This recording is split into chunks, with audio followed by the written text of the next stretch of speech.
What's up, you guys? It's your boy Squints here with another episode of A Man in This Podcast. Today I have a returning guest, returning for the first time in 3 years, I think. Yeah. And funny enough, you're the only returning guest to do both in-person interviews. Let's go! So, remember the first one we did at, what's it called? Was it Circus Maximus? It was Circus Maximus. What's the name? Granite. It was the Granite City venue. It was outside, and we were sitting at like one of the picnic tables. Yeah, yeah, I remember that because I had a little cheap mic. I remember setting it up, and I remember the wind fucking up. I was gonna say, I remember the wind happening. We were like, "This is what we got." I underestimated myself that day. I remember being like, "We're gonna do it in person." I was so hyped, and then like I listened to that episode back, but tried to, I should say, the other day, and hopefully this audio quality is way better for you guys. Yeah, thankfully there's no wind going, so there's a wind down here. We have an issue. Yeah, the roof's gone. But we are downstairs at Sporting Hall, and I've been seeing you come to Anarchy for years. So I want you to just talk me through that journey of starting off from literal just helping set up the pre-show to now you're on the main card. Yeah, so what's crazy is like I was kind of just talking about it with Matt and Gary a little bit, is me and J Rose have been coming for like some years. So I've been doing the drive to come to Anarchy since 2019. I did it a couple times. It was really more consistent during 2020 because during 2019 I moved back to California, and then like COVID happened and everything, so I moved back. So 2020 is when I really was able to like come consistently, and so I've been coming consistently for 4 years. And it's funny because it's typically just me. I think I've had maybe one or other two drivers. For a long time it was just me and J Rose, and he can't drive. He doesn't have his license. So, and we were talking about how they used to set up at 12. So it used to be 12 here? It used to be 12 p.m. So, and we live in Indiana, and it's an hour behind here. Yeah. So we have to leave, account for the time change, get here at noon, wait for the show to start at 7 o'clock, and then tear down. And sometimes we would be getting here at 12 and then leaving at 12. Yeah. So it was like, all right, well, let's do this 4. That's going to be a 5-hour drive because we get an hour back on the way home. So there's been many times where we've pulled over and slept. And during that time, it's not like I wasn't on the pre-show like a lot. Like there have been on and off times. There have been times where like I had been on the pre-show back-to-back months, because I remember this happened specifically. I was on the pre-show for 2 months in a row, and then for the third one, I was booked somewhere else, and it was one of the tournaments that they ran. The Dingo? I think it was the first Dingo, and I didn't make it to that one because I was booked in Vegas, and I was like, man, if I could have just... And then it was like, after that, the next one was around the time of like SummerSlam weekend, and we were in Tennessee for Sub. Yeah. And so I was like, this is now 2 shows that I've missed. So I've like done pre-shows before, and so like coming here and then getting back and then having them like pretty consistently, and then just being like, hey, we're gonna put you on the main card. Yeah. And I got to wrestle Mad Dog, which is also a pre-show match that I had before. And so I was like, oh, okay, cool. Like this will be fun to like run it back, especially with the time difference between from the first time to now. Yeah. And that my first, my second main card match, but my first like singles main card match was with somebody that I had a pre-show match with, who's also now like a big piece of what they do here. And so having that felt like was a real full circle moment. Because other than that, the only other main card match I had was like one of the very few scrambles that was ever put together. Yeah. And it was like me, Jalistico, I remember Campbell was in there, I remember Moonshine was in there, and then like 2 more people I can't remember, so forgive me for that. Yeah. But that was the last time I'd been on the main card, and so getting another opportunity and then wrestling Mad Dog just felt a real full circle. And then since then, continuously being on the main card, it's one of those things where it's like, I knew the hard work would pay off. I knew if I kept showing up, it would pay off. Like, it's something that I tell people, like I tell one of my friends, Noah Vale, like, we'll talk whenever, just about wrestling stuff. And I'm like, I just picked some of the few places that I know the hard work will pay off and that I want to be at and that I know want me there. And that's like, if you just keep going, it'll pay off. Like, I've seen it happen here. I've seen it pay off. I've seen people put in the work and like it lead to something. And so I'm like, I just keep going. I was like, I like being there. the drive sucks. That's wrestling. I don't, just kind of bite the bullet. It is what it is. I don't really care about that. Yeah. Like, it sucks when you're doing it, and then the day after when I'm sleeping for like 12 hours. But afterwards, just like, hey man, it like getting the satisfaction of like, wow, this finally paid off after 4 years of like grind. It's like, heck yeah. And it's just moments like that like matter a lot. So last time we talked, if I remember correctly, you said your longest drive for pro wrestling was, I think you said 12 hours at that time. Oh, yeah. Has it gone up since? It has not, like, in a one-way trip, it's still 12 It's still hours. 12. Yeah, it's just been in a different, I think at that time, maybe it had been 10 to 12, and I think we went to Washington, and it's still about, maybe it's more than 12.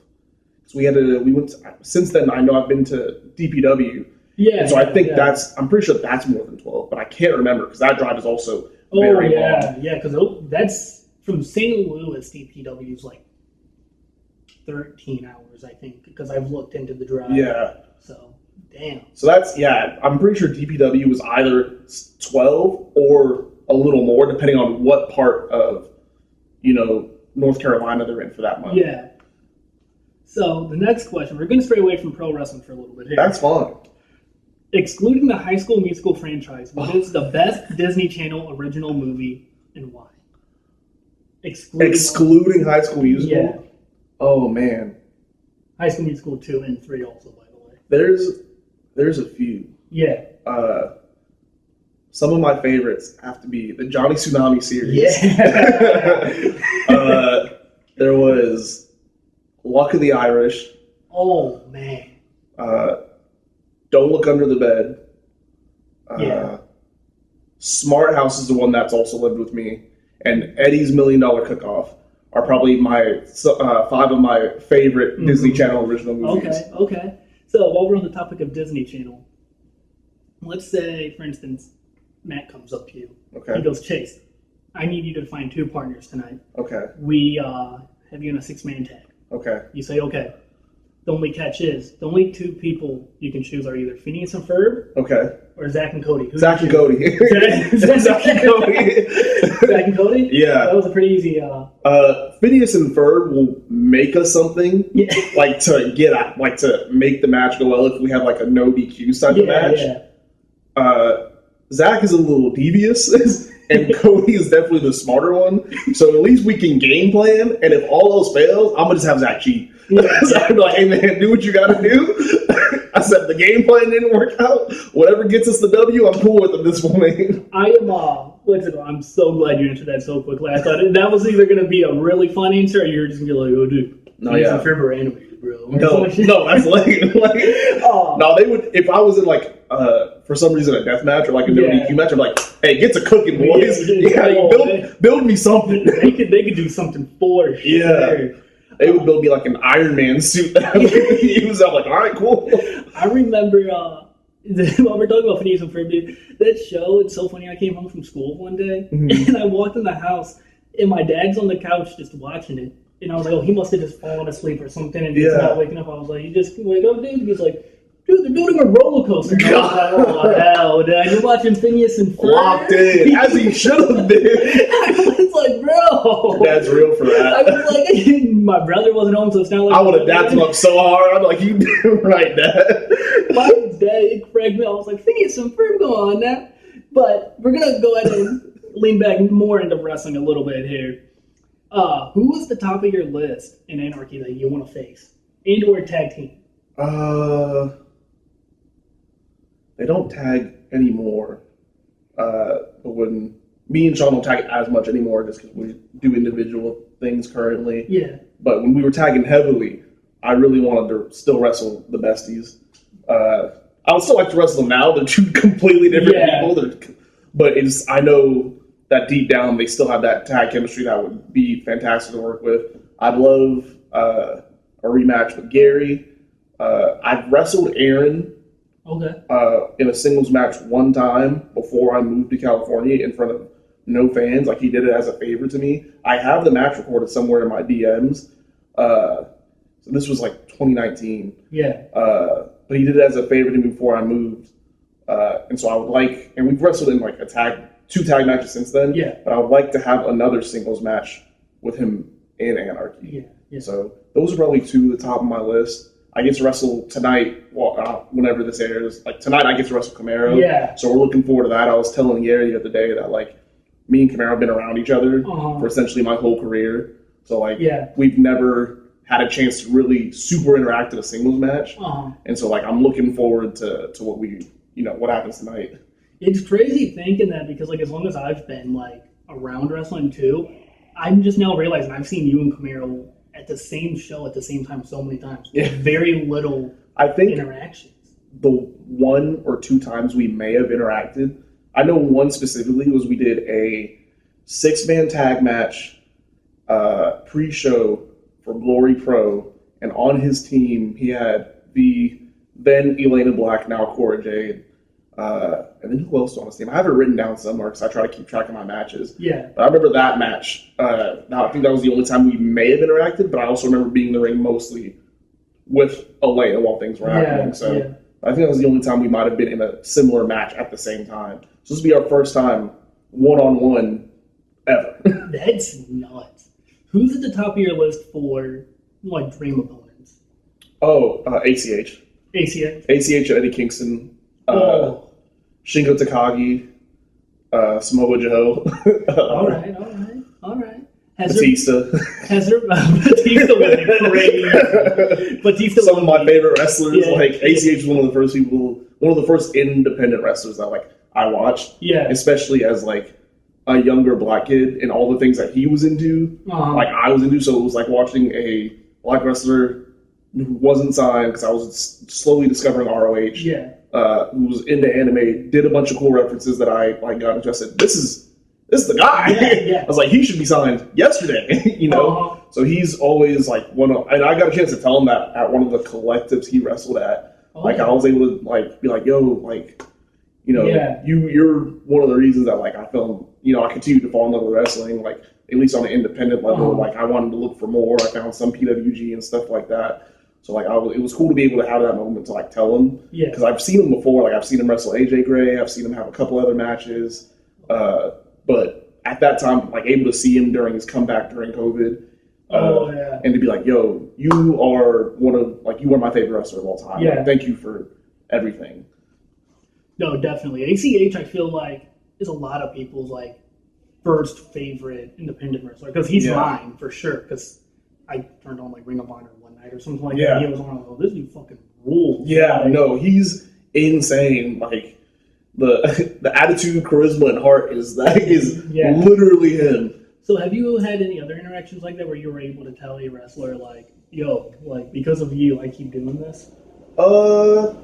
I think he was the first one that I've ever actually said it to. Yeah. And probably the only one I've said it to. The only other people that I wish I kind of would have said it to Kingston. Just because he's also a big inspiration for me. He's the reason I started doing the back fist to begin with, and I still do it to this day. Batista's one of my favorite wrestlers.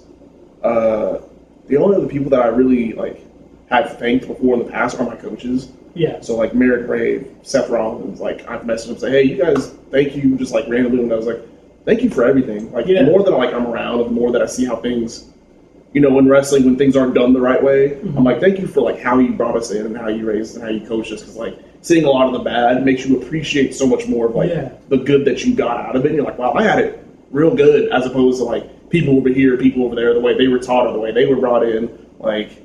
So that's, other than my coaches, ACH is the only person I've had a chance to actually tell that to.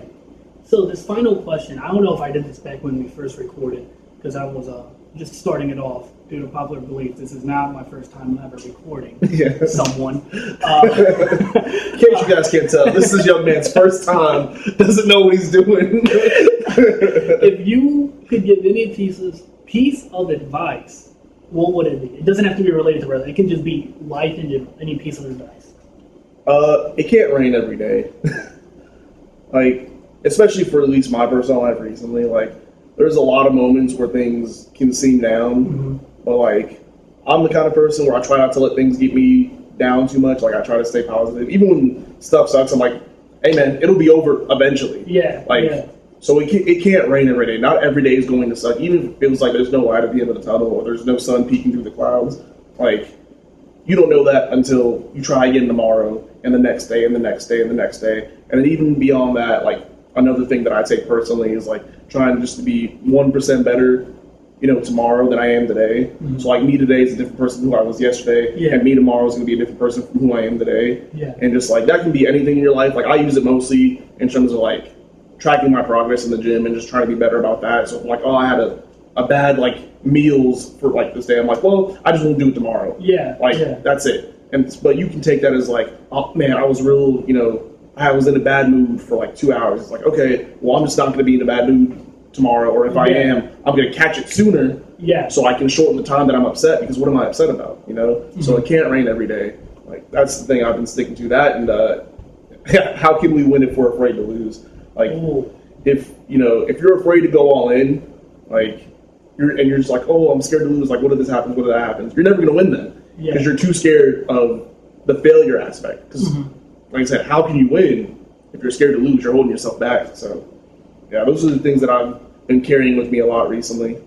I really like those. They're probably two of my favorite I've heard. I think. And then before we wrap this up, you just want to plug your social medias, upcoming shows, merch sites, everything. Just plug everything real quick. Yeah, all my social media is super easy to find. It's really just Twitter and Instagram. I had a Facebook for a little bit. Don't add me on Facebook. I really... I don't answer that Facebook, and the only other one that I do use, unless I have like an actual conversation with you, like I'm not going to add you. Yeah. But Instagram and Twitter are both the same. It is Chase Holliday, HOLLIDAY. Yes, that's 2 L's. X. That's it. Chase Holliday X. If you find one, you'll find the other. I promise. I promise they're both plugged in my bios for both, so they should be super easy to find. I try to make it easy. And then, where can people find you? Like upcoming shows? Mostly you can find me at Naptown All Pro. As you can see here, as one of the founders, me and Camaro have been tagging recently as the Monarchs are Might. So it's going to be fun tonight where we actually get to oppose each other, especially just like getting to know each other's little brain more about like when we tag and now getting to face each other. Naptown All Pro, you can catch me pretty much here until they tell me they don't need me anymore. Until like, hey, you got to go. But yeah. I plan on trying to be around a couple more places, but I'm still working on that. Like I have a lot of stuff going on in my personal life, so once I get more of that figured out, I'm looking forward to setting stuff up for next year, because we're already about to be in October, so I like taking things slower during the winter months, especially because it's hard to travel in the Midwest. So trying to set more up for next year, but you can always find me at Anarchy until they tell me I don't work here anymore. Until they and Naptown All Pro. Yeah, until they fire me on my day off, I'm here. So that's gonna do for this episode, though. This was a blast. So happy to have you on. First time in can't wait to be the first ever third guest. Yeah, first time. We're just gonna do this every 3 years. Yeah. But that's gonna do it all for this episode. As always, leave a like, comment, subscribe, thumbs up, thumbs down, 1 star, 5 stars. I don't give a shit. Do what you want. Peace.